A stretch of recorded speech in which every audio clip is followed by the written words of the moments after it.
నమస్కారం, నేను doctor Sharath Babu Neelagiri, sports injury specialist in Hyderabad.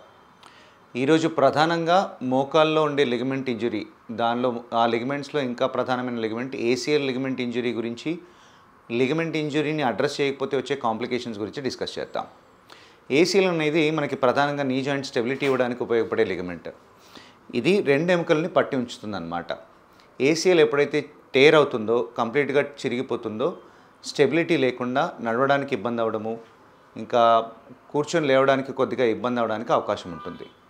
So ఈ ఇన్స్టెబిలిటీ అనేది చాలా రోజులు, అంటే ఏసీఎల్ టేర్ తర్వాత ఇన్స్టెబిలిటీ చాలా రోజులు ఉందనుకోండి ఎవరికైనా కానీ, దానివల్ల ఎక్కువగా ప్రాబ్లమ్స్ రావడానికి అవకాశం ఉంటుంది. చాలామందిని చూస్తూ ఉంటాం, వాళ్ళు ఏదైనా ఎప్పుడో ఒకసారి వెళ్ళి ఏదైనా స్పోర్ట్ ఆడుతున్నప్పుడు ఆల్రెడీ ఏసీఎల్ టేర్ ఉండడం వల్ల కాలు బెనకడం, ఆ తర్వాత 2-3 రోజులు రెస్ట్ ఇవ్వడం వల్ల మళ్ళీ అంత నార్మల్ యాక్టివిటీస్ చేసుకునేలాగా అవ్వడానికి అవకాశం ఉంటుందన్నమాట.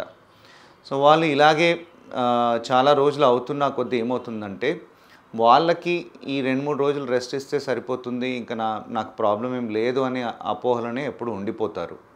కాకపోతే ఈ ప్రతిసారి అలాగా ఇంజురీ అవ్వడం వల్ల, ప్రతిసారి ఆ ఇన్స్టెబిలిటీ వల్ల, కాలు బెనకడం వల్ల ఈ లోపల ఉండే మనకి కార్టిలేజ్ అనేది డ్యామేజ్ అవ్వడానికి అవకాశం ఉంటుంది.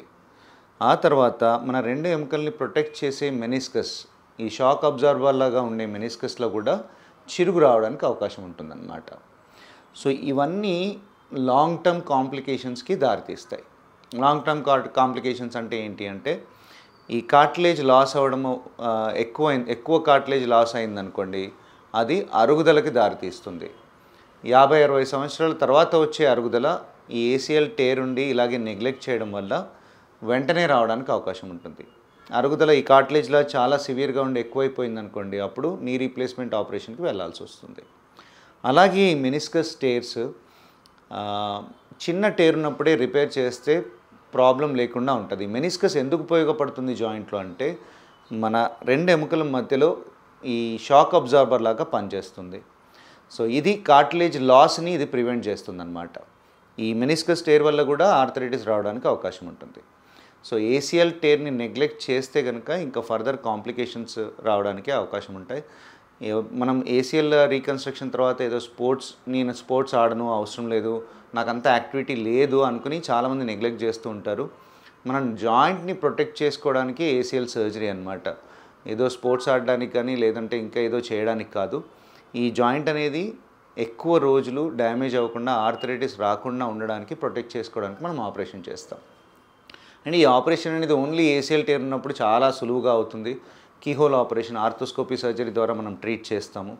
ఏసీఎల్ని ఎప్పుడైతే నెగ్లెక్ట్ చేస్తామో, చాలామందిలో ఒక యంగ్స్టర్ రీసెంట్గా యూఎస్ నుండి వచ్చాడు. సో అక్కడ కొంచెం అపాయింట్మెంట్స్కి డిలే అయ్యి, సో వాళ్ళు ఫిజియోథెరపీ అడ్వైస్ చేసి ఏసీఎల్ టేర్ తర్వాత ఎక్సర్సైజ్ యాక్టివ్గా చేసుకుని ఇక్కడ వచ్చిన తర్వాత ఎవాల్యుయేట్ చేస్తే మ్యాసివ్ టేర్, చాలా పెద్ద టేర్ ఉందన్నమాట మెనిస్కస్లో ఏసీఎల్తో పాటు. ఆ మెనిస్కస్ మ్యాసివ్ టేర్, అది బకెట్ హ్యాండిల్ టేర్ అని అంటాం. ఈ బకెట్ హ్యాండిల్ టేర్ని ఒక గంటన్నర నేను రెడ్యూస్ చేయడానికి ట్రై చేశాను, రిపేర్ చేయడానికి ట్రై చేశాను. కానీ ఎంతసేపు ప్రయత్నించినా కానీ ఆ రిపేర్ చేయలేకపోవడం వల్ల ఆ మెనిస్కస్ తీసేయాల్సి వచ్చింది. 20-23 సంవత్సరాలలో మెనిస్కస్ తీసేస్తే అరుగుదల తొందరగా రావడానికి అవకాశం ఉంటుంది.